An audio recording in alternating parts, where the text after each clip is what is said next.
જે પુણ્ય મળે છે એ પુણ્ય મહાદેવને બિલોપત્ર ચડાવવા માત્રથી પ્રાપ્ત થાય.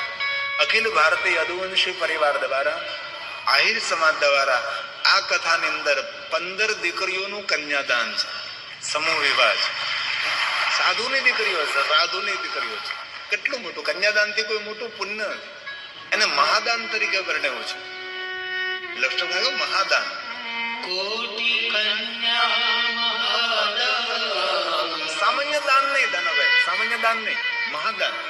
બીજી કોઈ જગ્યાએ મહાશબ્દ નથી આવ્યો. જ્યાં કન્યાનું નામ આવ્યું ત્યાં મહાદાન. તેથી આ કથાની વિશેષતા છે. તમે જુઓ, આપણે 2 કલાકથી કથા કરી છે, આખો મંડપ રેડી કરી દીધો. હવે ભલે લાખો 2 લાખ માણસ આવે, બધાને બેહાઈ વ્યવસ્થા થઈ ગઈ છે. કેટલા સ્વયંસેવકો કામ કરે છે. પ્લાસ્ટિક પાથરી દીધું, નીચે પાણી આવી ગયું હતું. તાબડતોબ તાબડતોબ તાબડતોબ.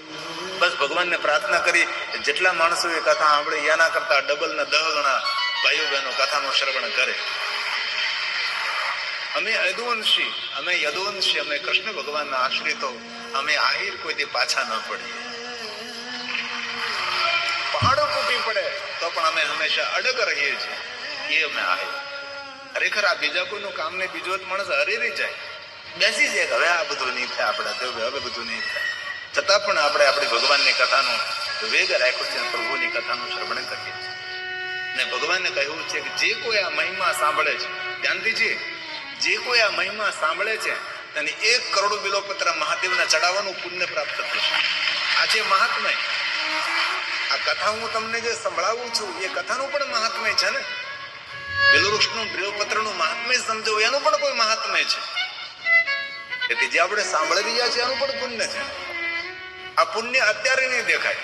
કથા પૂરી થઈ જશે, પછી દિવસો જતા દેશે, પછી થોડા દિવસો વીતતા જશે, આપણને જ ખબર પડે છે કે આ કથા સાંભળ્યું એનું જ ફલ છે. જે કાર્યો આપણે ધારે ને એવું